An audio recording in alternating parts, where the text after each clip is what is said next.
오늘날 우리는 자유로운 세상을 살고 있습니다. 참 자유로운 것 같아요.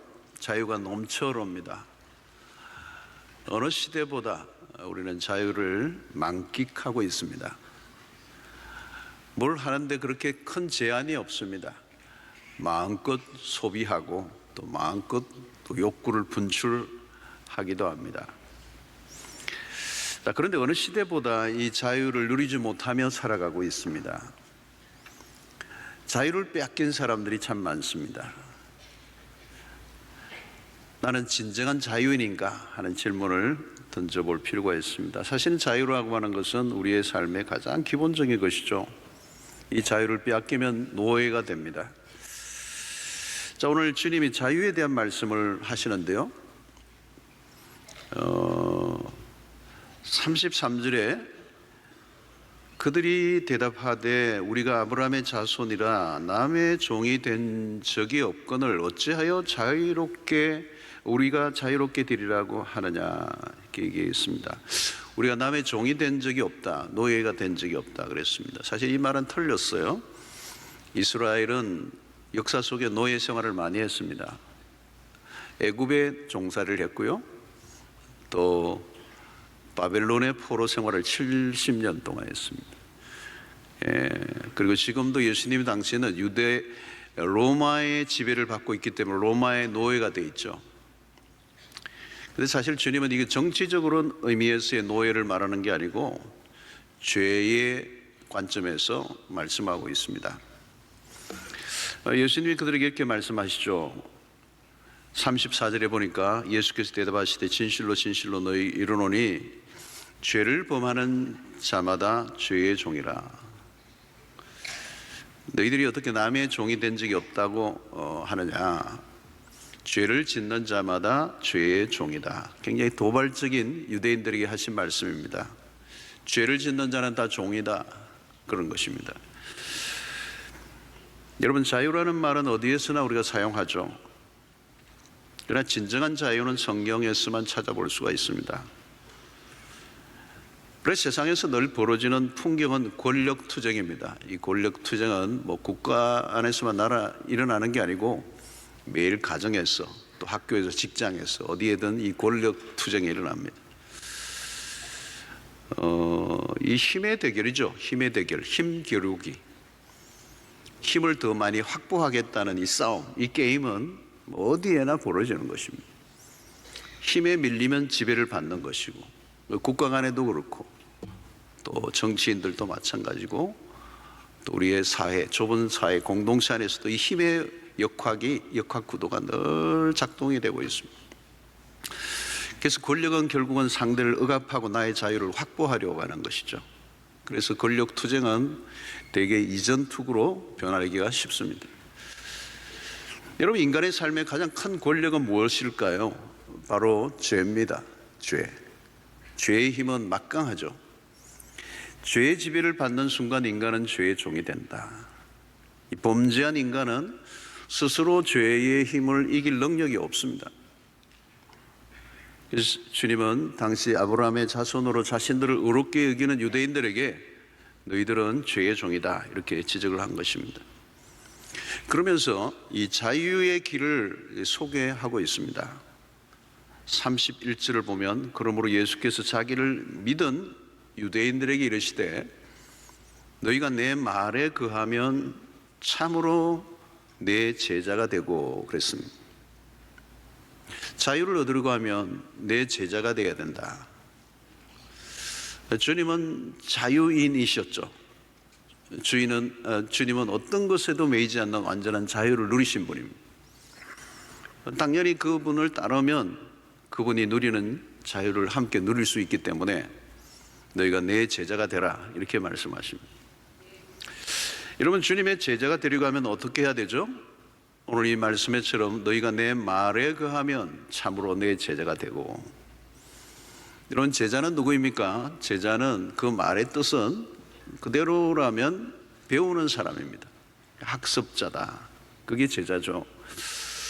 자, 근데 예수님의 제자는 무엇을 배우는 사람입니까? 말씀을 배우는 사람입니다. 주님이 하신 말씀을 모르고 주님의 제자가 될 수는 없습니다.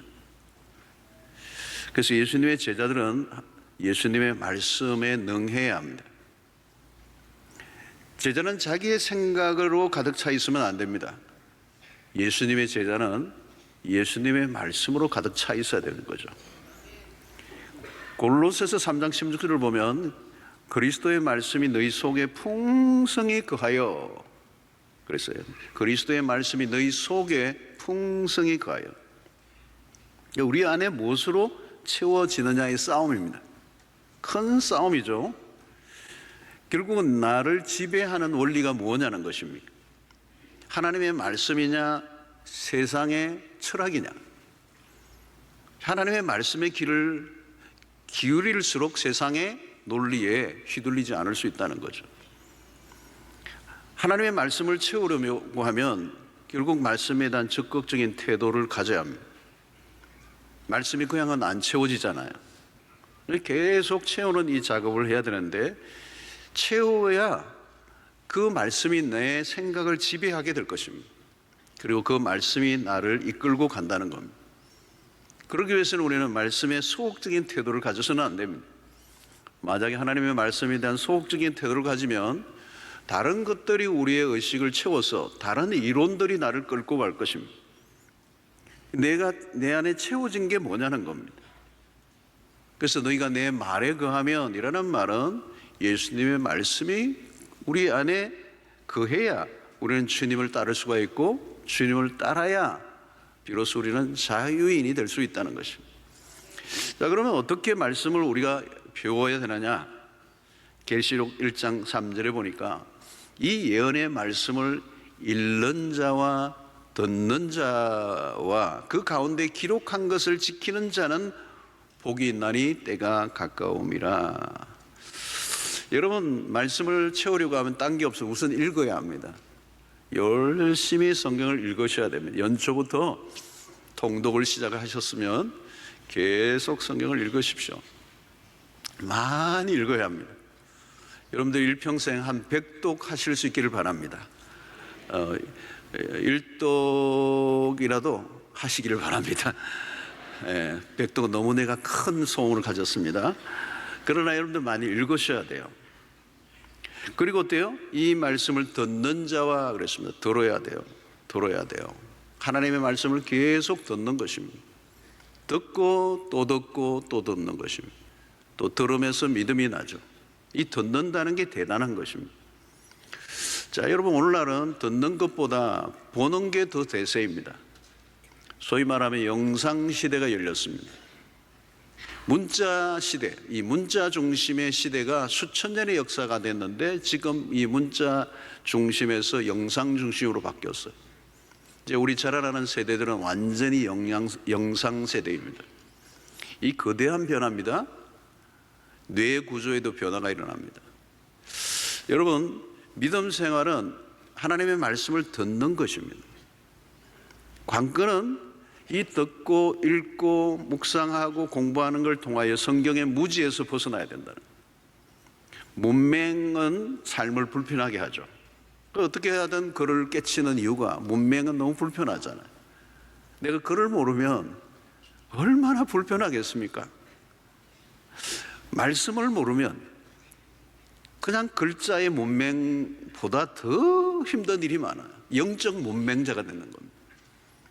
영적 문맹은 문자 문맹과는 비교가 안 됩니다. 자신이 판단할 절대적 기준을 갖고 있지 않다는 거예요. 말씀을 모르면 길을 잃은 것입니다. 그러면 세상의 논리에 생포를 당하게 됩니다. 이상한 논리와 철학의 노예가 됩니다. 말씀에 무지하면 세상의 영향으로부터 저항할 수 있는 힘이 나에게 없습니다. 그러면 예수님의 제자가 될 수가 없고, 예수님의 제자가 될 수 없으면 세상을 따라가야 합니다. 세상의 논리에 설득을 당해야 합니다. 세상에 얼마나 거짓된 이론들이 많습니까? 그런데 그걸 저항할 수 없다는 거예요. 타인의 논리에 얼마든지 끌려다닐 수 있다는 것입니다. 성도 여러분, 요즘은 사람들이 핸드폰을 붙잡고 삽니다. 영화를 보고 게임을 하고 각종 정보를 거기 썼습니다. 많은 시간을 핸드폰에 빼앗깁니다. 알고리즘과 연결되면 시간이 무한정 소비가 됩니다. 끊을 수가 없습니다.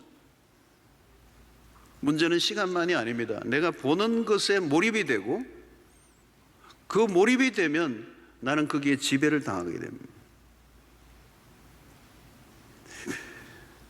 드라마를 보고 울고 웃다가 뉴스를 보다가 분노하고 게임을 하다가 잠이 듭니다. 여러분, 그러면 어떻게 되죠? 내가 사고하는 게 아닙니다. 사고를 당하는 겁니다. 거기에 무슨 사색이나 묵상이라고 하는 것이 그 세계는 없습니다.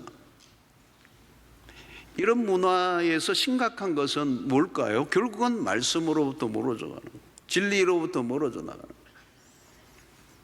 여러분, 말씀을 대하는 태도와 광고에 몰입되는 모습이 얼마나 대조적입니까? 내 영혼을 어디에 내어놓을 것인가? 말씀을 가까이 하지 않으면 어떻게 될까요? 말씀에 무지할 수밖에 없습니다. 말씀에 무지하면 그 다음은 기준이 없어요. 내 마음대로가 되겠죠? 여러분, 내 마음대로 사는 게 자유입니까? 아니죠. 내 마음대로 살아보면 반드시 꼬이게 돼 있습니다. 자유로부터 속박을 당합니다. 말씀대로 살아야 자유가 오죠. 말씀을 가까이 하지 않는데 어떻게 자유가 옵니까?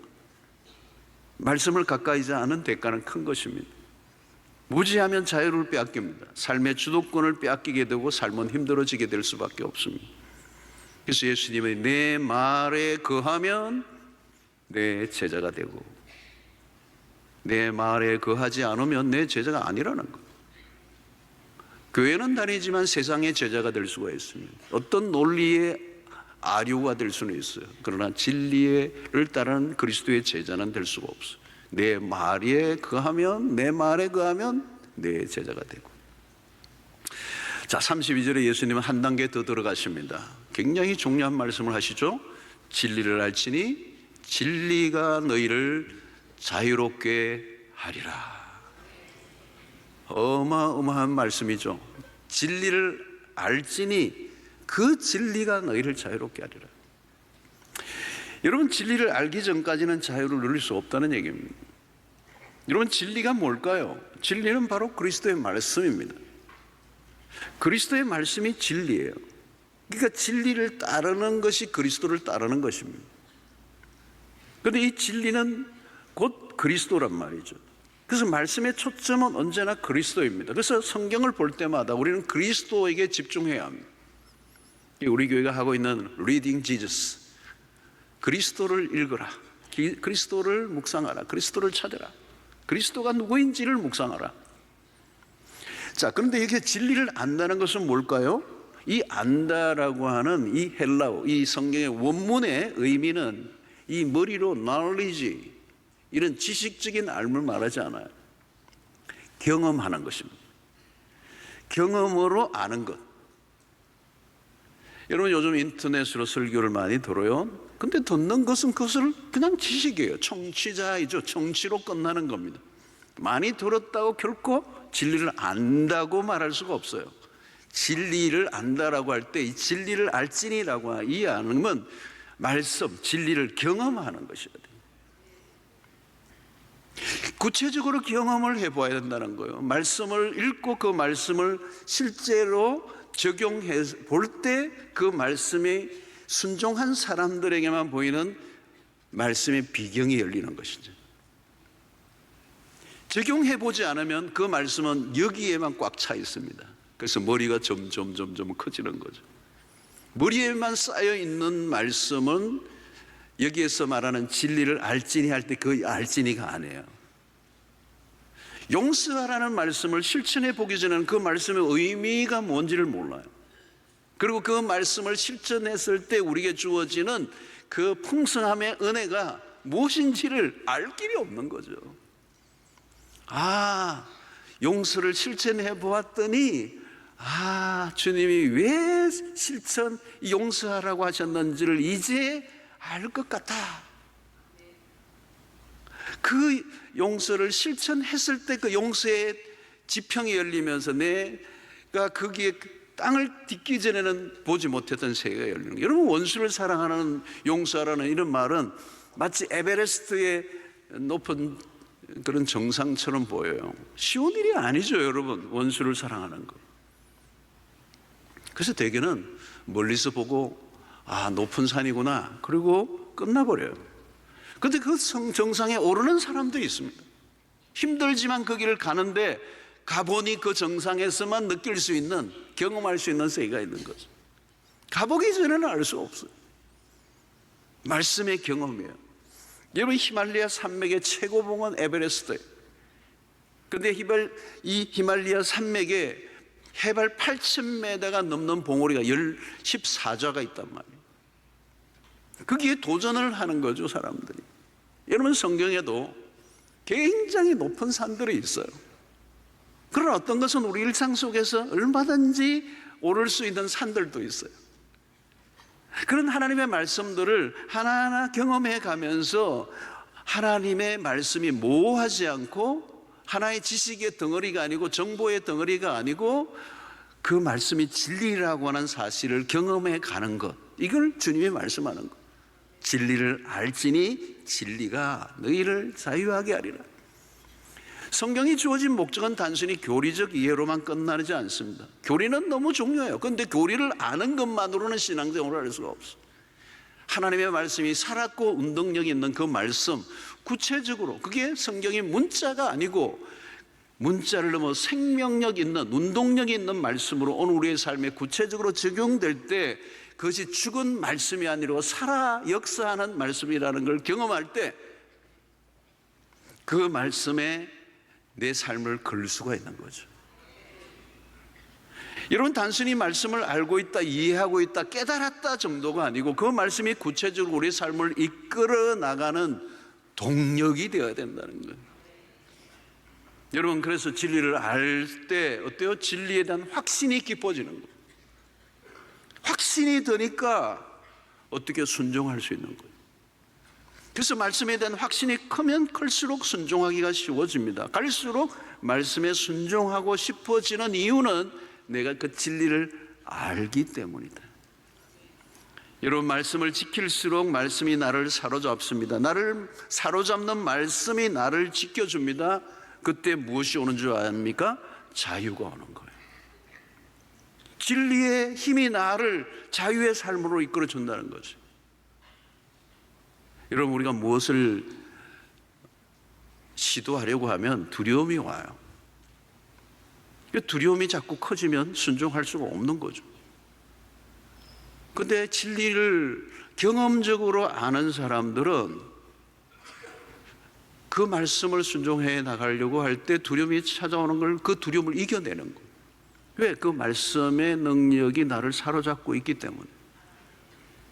대개 사람들의 말에 휘둘릴 때가 있습니다. 그래서 어떤 일을 하나 행동을 하려고 해도 사람들의 그 시선과 평가와 사람들의 말에 내가 휘둘리면서 내 행동을 주저하게 됩니다. 여러분, 진리를 알고 진리를 깊이 경험하지 않으면요, 사람이 자꾸 소심해져요. 남들이 뭐라고 할까? 여러분, 남들이 뭐라고 하느냐가 중요한 게 아니라 진리가 뭐냐가 중요한 거예요. 누가 한마디 하는데 영향을 받으면 나는 그 사람이 말에 내가 끌려다니는 거잖아요. 누가 요구기나 하지 않을까? 흔들리는 갈대가 되는 거예요. 우유부단해지는 거예요. 늘 방어적이게 돼요. 디펜스 한다고 바쁜 거죠. 이 두려움을 극복하지 않으면 자유인이 될 수가 없는 것입니다. 그 진리가 나의 삶을 결정하는 거예요. 우리가 붙들어야 하는 것은 사람들의 이론이나 평가나 어떤 주장이 아니에요. 하나님이 기뻐하시는 일이라면 그냥 하면 되는 거죠. 내가 알고 있는 그 진리가 나를 견고하게 해준다는 겁니다. 진리를 알고 그 진리의 확신을 갖고 있는 사람은 주저하지 않는다는 겁니다. 그 진리의 힘이 나로 거침없이 행동하게 하고 그 진리를 따라 행할 때 그 진리가 비로소 나를 승리하게 해주는 것입니다. 그래서 시편의 1편의 말씀이 그걸 잘 보여주는 그림이죠. 1편 3절에 보면 그는 시냇가에 심은 나무가 철을 따라 열매를 맺으며 그 잎사귀가 마르지 아니함 같으니 그가 하는 모든 일이 다 형통하리로다. 자, 여기에서 그림은 뭐죠? 시냇가에 심은 나무입니다.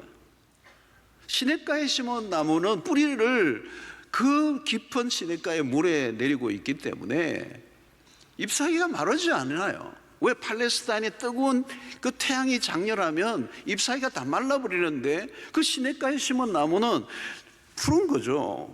포시전, 그냥 푸른 나무예요. 그냥 철을 따라 열매를 맺는 거예요. 왜요? 뿌리를 깊이 내리고 있기 때문에. 여러분, 하나님의 말씀을 즐거워하고 그 말씀을 주야로 묵상하는 자의 삶이 바로 그렇다는 거죠. 진리를 아는 사람은 뿌리 깊은 나무 같다는 거예요. 말씀에 의해 움직이지 주변의 상황에 따라 흔들리지 않는다는 거예요.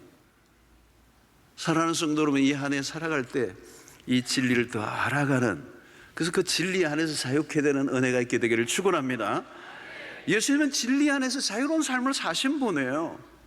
그래서 마태복음 4장 4절에 보니까 예수께서 대답하여 이르시되 기록되었으되 사람이 떡으로만 살 것이 아니요 하나님의 입으로부터 나오는 모든 말씀으로 살 것이라 하였느니라 하시니, 예수님은 마귀의 유혹을 이기셨습니다. 여러분, 이겼다는 이 말은 무엇을 의미합니까? 말씀의 힘이 떡의 힘보다 더 크게 작용했다는 거잖아요. 주님은 마귀가 던지는 말보다 하나님의 말씀에 더 붙들려 있었다는 거예요. 육신의 유혹보다 영의 힘이 강하면 이기는 거예요. 내가 뭐 이기려고 해서 이기는 게 아니고 하나님의 말씀이 나를 사로잡고 있으니까 유혹이 나를 넘어뜨리지 못하는 거예요. 여러분, 유혹이 강해서 죄를 짓는 게 아닙니다. 말씀이 약하면 넘어지게 되어 있습니다. 언제 말씀의 힘이 내 안에서 일어나는가? 평소에 말씀에 의지하고 살아가는 일상이 있어야 되는 거예요.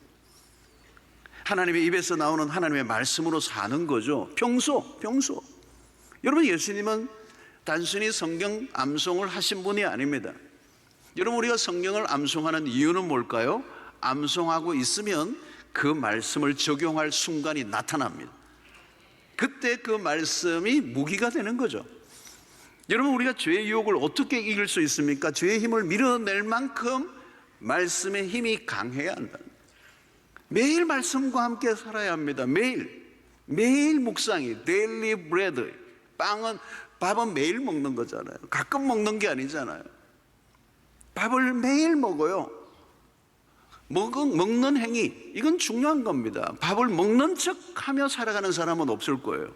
나는 먹는 척만 한다, 그런 분 없잖아요. 밥을 먹어야 되는 거예요. 밥을 그린 그림을 감상하는 것으로는 맛을 알 수가 없어요. 배가 부르지 않아요. 아무리 보아도. 밥을 먹어야 돼요. 먹어도 가끔 먹으면 안 돼요.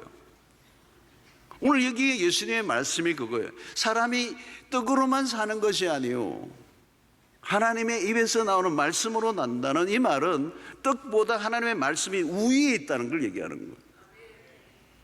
밥을 챙겨 먹는 것보다 말씀을 챙겨 먹는 게 더 우선이라는 거예요. 말씀을 읽는 실력만으로는 일상 속에서 우리는 승리할 수가 없다는 거예요. 사랑하는 성도 여러분, 이 한 해 살아갈 때 이 말씀을 매일, 밥은 안 드시더라도 말씀을 드시기를 바랍니다. 아멘 하셨습니다. 밥을 아무리 먹어도 말씀을 먹지 않으면 내가 아니에요. 포로가 되는 거예요. 자유인이 될 수가 없어요. 자, 34절 보십시오. 예수께서 대답하시 진실로 너희에게 이르노니 죄를 범하는 자마다 죄의 종이라. 죄를 짓는 자는 죄의 종이다. 죄의 지배를 받으면 내가 주인이 아니에요. 내가 내 마음대로 할 수 없는데 내가 어떻게 주인입니까? 여러분, 무엇이 우리에게 자유를 빼앗아가는 것입니까? 죄예요, 죄. 죄를 다루지 않으면 자유는 없다는 겁니다. 우리가 직접 죄를 다루면 져요. 왜? 죄의 힘이 크니까. 인류 역사가 그걸 증명합니다.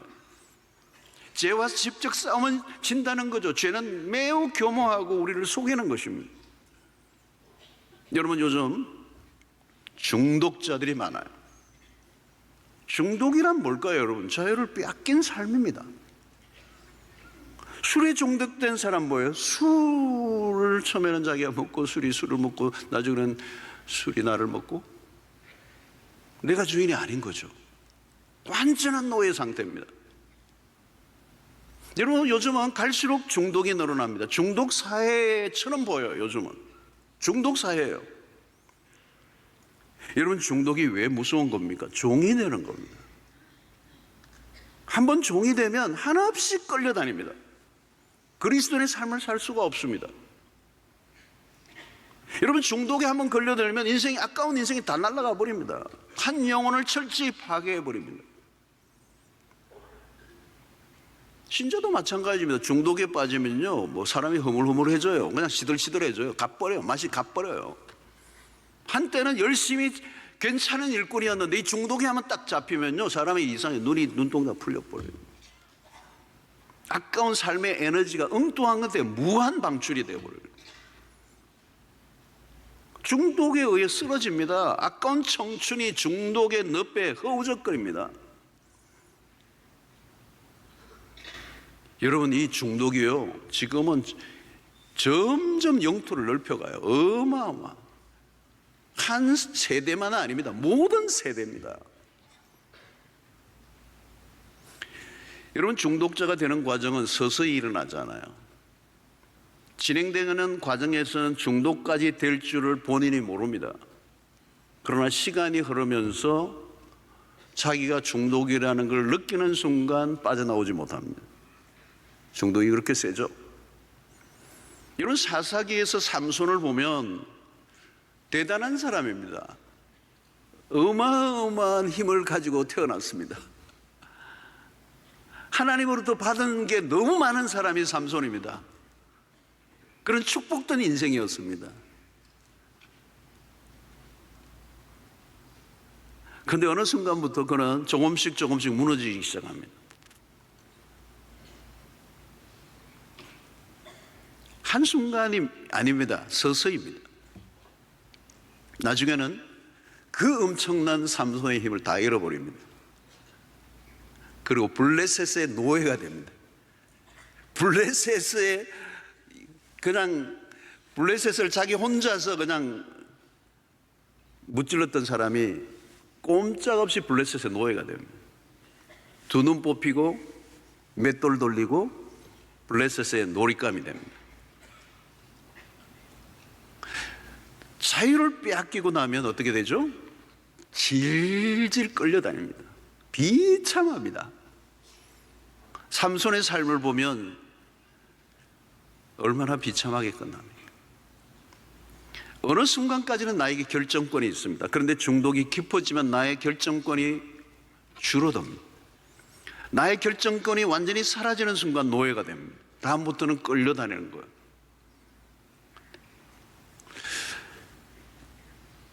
사랑하는 성도 여러분, 죄는 이런 것입니다.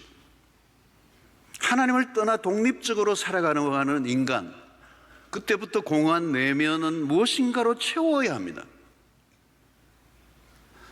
하나님을 떠난 인간은 본질적으로 모두 중독자가 될 수밖에 없습니다.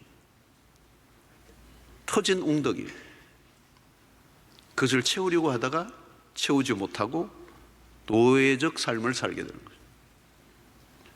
사랑하는 성도 여러분, 오늘 우리가 자유케 되는 길은 내 마음대로 사는 것이 아닙니다. 하나님의 말씀, 그 진리가 우리를 자유케 할 줄로 믿습니다. 36절에 보니까 그러므로 아들이 너희를 자유롭게 하면 너희가 참으로 자유하리라. 아들이 너희를 자유롭게 하면, 여기 아들은 그리스도를 말합니다. 왜 아들이라는 표현을 썼을까요? 아들과 종의 신분의 차이를 설명하려고. 아들은 자유가 있어요. 아들은 하고 싶은 걸 다 합니다. 아들은 집안에서 냉장고 아무 열고 뭐 자기가 라면 끓여 먹고 다 해요, 다 해요. 종은 그런 자유가 없습니다. 아들의 권세는 놀랍습니다.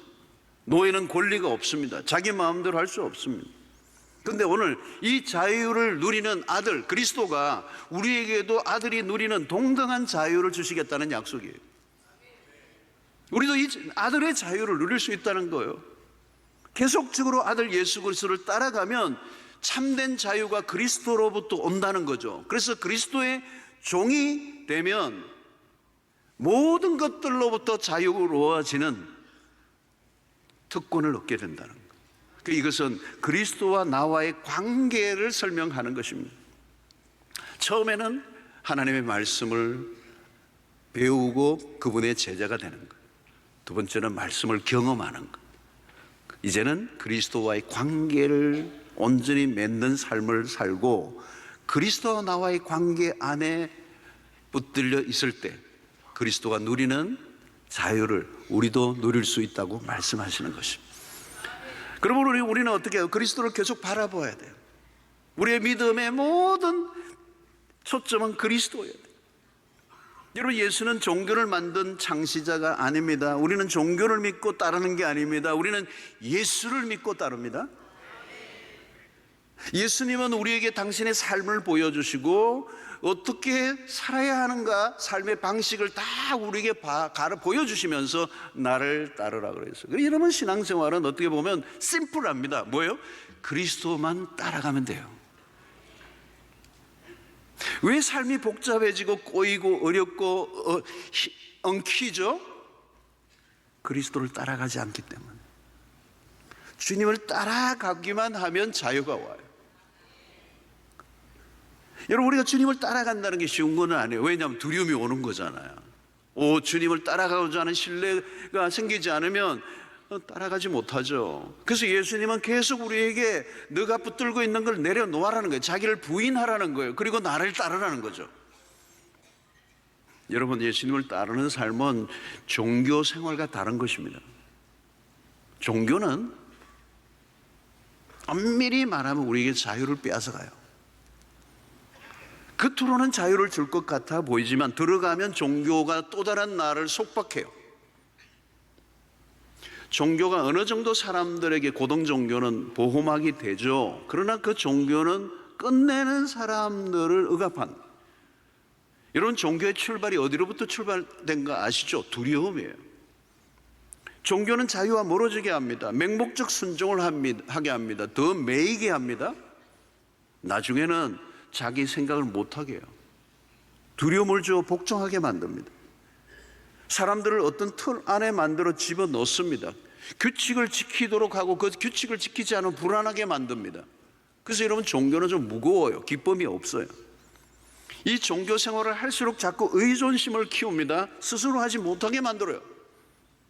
그래서 나쁜 종교는 인간의 자율성을 빼앗아갑니다. 어떤 틀 안에 집어넣고 규격을 만들어 따라오게 합니다. 사람들을 도리어 허약하게 만듭니다. 그래서 종교 생활을 하면 할수록 복잡해져요. 왜? 규율이 많아져요. 엄격해져요. 결국 어떻게 되죠? 삶이 축소됩니다. 자신이 믿는 종교 안에 갇혀버립니다. 이단들을 보세요. 추종하는 교주의 조종을 받으면 그 안에, 그 집단 안에, 공동체 안에 꼼짝도 못하게 합니다. 자유의 상실이에요. 종교를 믿는 게 아니고 이상한 이론을 추종하는 게 아니고 우리는 예수님을 따라가야 합니다. 예수님 시대도 유대교가 마찬가지였어. 율법의 세칙들로 사람들의 삶을 힘들게 만들었어.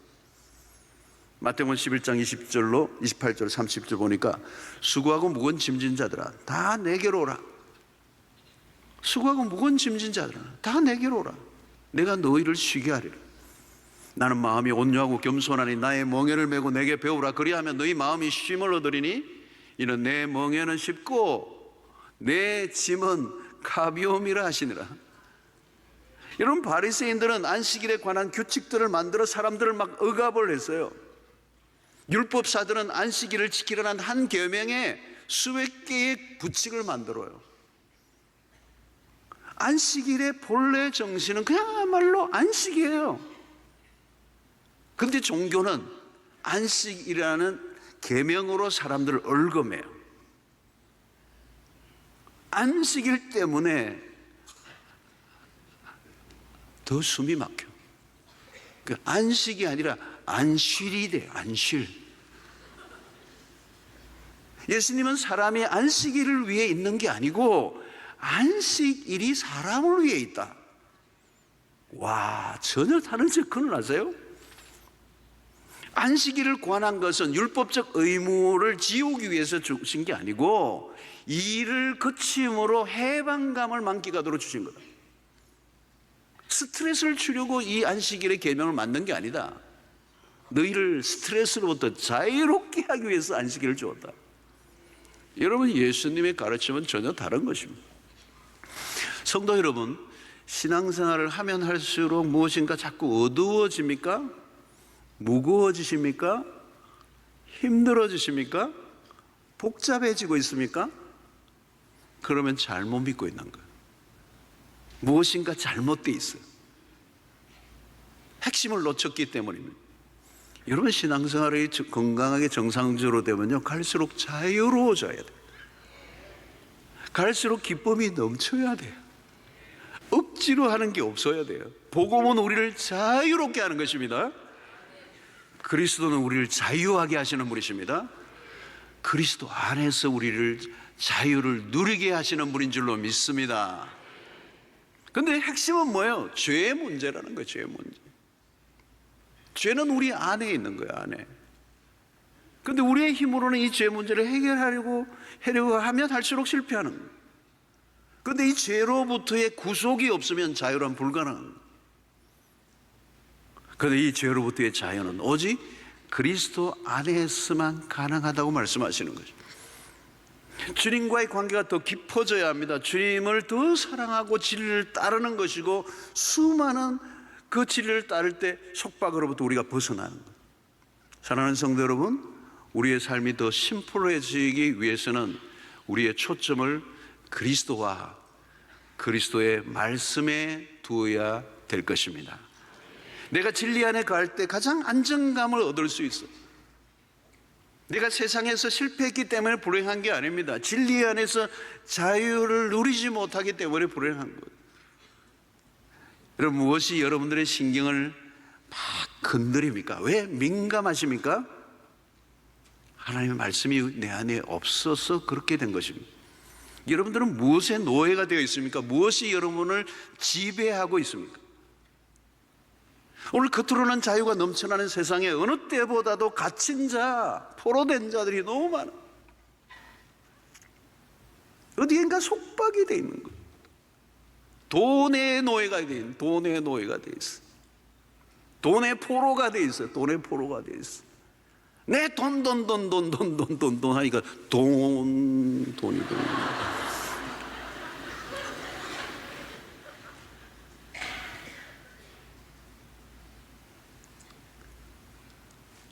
얼마나 많은 게 우리를 속박하고 있습니까?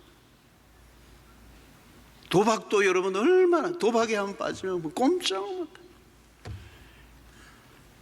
술, 도박, 약물, 명성, 권력, 일, 성공, 쇼핑, 사랑, 도파민, 종교, 성, 음란물, 게임. 한 5분 할까요? 계속. 주식, 코인, 계속 해봐요. 거기에 통제를 당하고 있는 거예요. 내가 주인이 아니에요. 이미 주인이 넘어가 버렸어요. 나를 컨트롤해요. 내 모든 신경, 조직, 마음, 생각, 사고방식, 세계관이 거기에 다 올인돼 버렸어요. 속박을 당하고 있는, 통제를 당하고 있는 거예요. 권력 이양이 되어 버렸어요. 나는 없어요.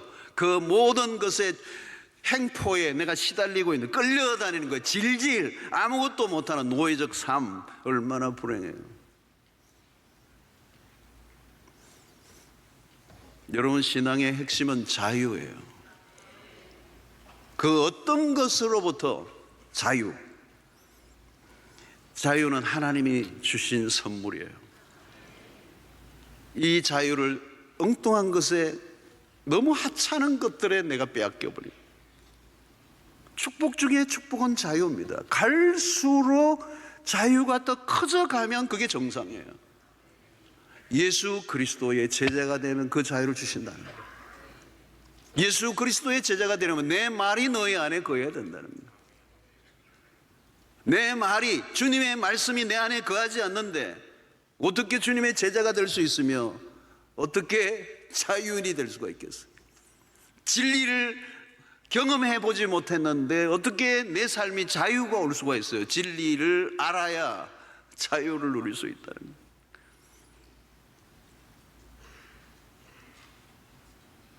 여러분, 오늘 우리는 자유를 박탈당한 포로된 자들이 너무 많아졌어요. 그것이 오늘 우리 시대를 어둡게 하는 것입니다.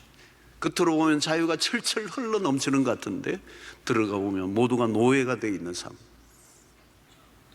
자신의 삶을, 아까운 인생을, 탈취당하는 인생을 사는 사람들이 얼마나 많은지. 이 중독의 영토는 더 넓어져 가고 수많은 사람들은 포로된 자로 살고 있습니다. 사랑하는 성도 여러분, 이제 우리는 종이 아니라 아들이라는 거예요. 그래서 갈라디아서 5장 1절에 그리스도께서 우리를 자유롭게 하려고 자유를 주셨으니 그러므로 굳건하게 서서 다시는 종의 멍에를 매지 마라. 우리는 우리 스스로 자유로울 수가 없습니다. 그리스도께서 우리에게 자유를 주셨습니다. 주님의 말씀을 배우고 알아가는 일에 힘쓰십시오. 그 말씀을 내 안에 채우십시오. 잡다한 것들이 들어있어서 내 삶을 끌고 가는데 그걸 저항하십시오. 진리를 머리로 하는 게 아니라 삶으로 경험해 가시오.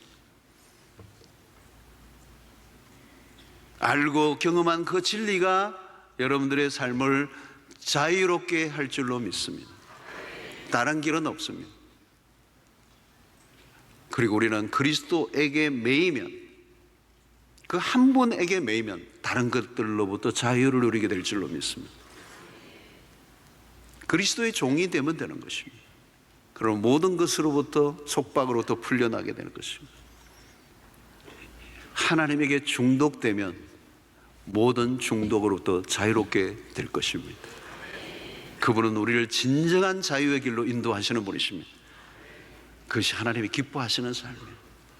하나님은 우리가 아들 예수 그리스도와 동일한 자유를 누리도록 우리를 부르셨고, 우리를 위하여 십자가에 죽으셨고, 우리의 죄 문제를 해결하셨고, 우리에게 말씀을 주셨습니다. 그리스도를 따르는 그리스도의 종이 되시고 그리스도에게 중독되시고 이 세상으로부터 자유를 누리는 진정한 자유인 되시기를 주의 이름으로 축원합니다. 하나님 감사합니다. 오늘도 우리에게 주신 말씀을 기억하고 우리가 자유를, 이미 하나님이 주신 그 자유를 누리며 만끽하며 이 포로된 자들을 자유케 하는 일에 쓰임받는 우리 모두가 되게 하여 주시옵소서. 예수님 이름으로 기도하옵나이다. 아멘.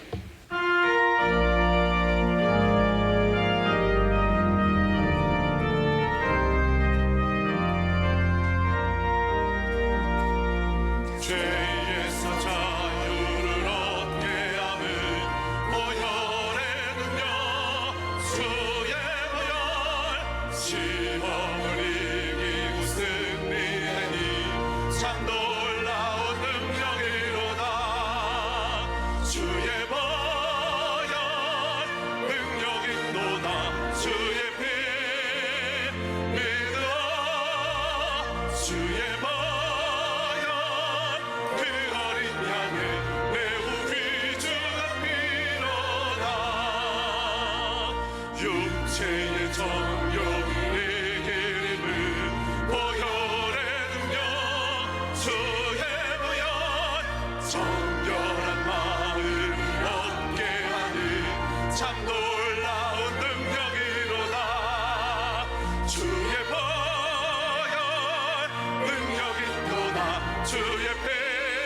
보혈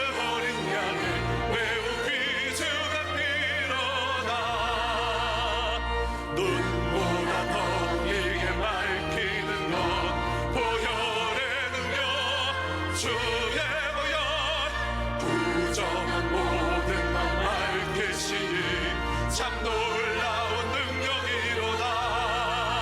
주의 보혈 능력 있도다. 주의 피 믿으어 주의 보혈 그 어린 양이 매우 귀중한 피로다. 구주의 복음 전할 제목 보혈의 능력 주의 보혈 날마다 나에게 찬송 주니 참 놀라운 능력이로다. 주의 보혈 능력 있도다. 주의 피 믿으어 주의 보혈 그 어린 양이 매우 귀중한 피로다.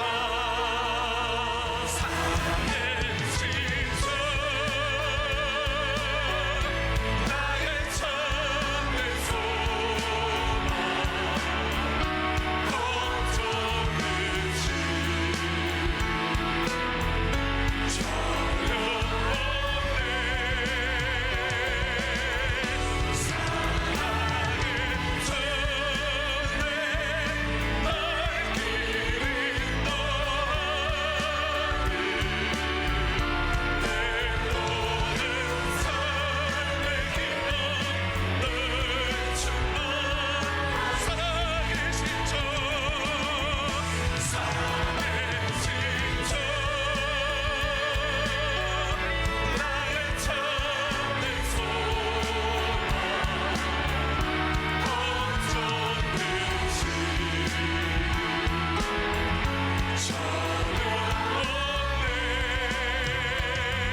사랑의 전에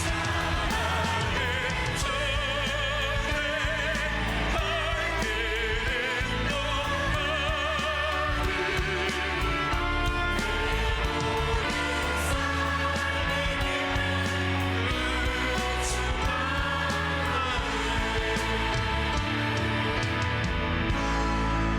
이제는 우리 주 예수 그리스도의 놀라우신 은혜와 하나님의 크신 사랑과 성령의 교통하심이 우리를 얽어매고 우리를 끌어가는, 우리를 부자유하게 하는 모든 것들로부터 우리를 자유케 하시고 진리 안에서 그리스도를 따르며 주님의 제자로서 참된 자유를 만끽할 뿐만 아니라 이 포로된 자들을 주 앞에 인도하는 한 주간의 삶이 되기로 결단하고 돌아가는 주의 백성들 머리 위에 지금부터 영원토록 함께 있을지어다.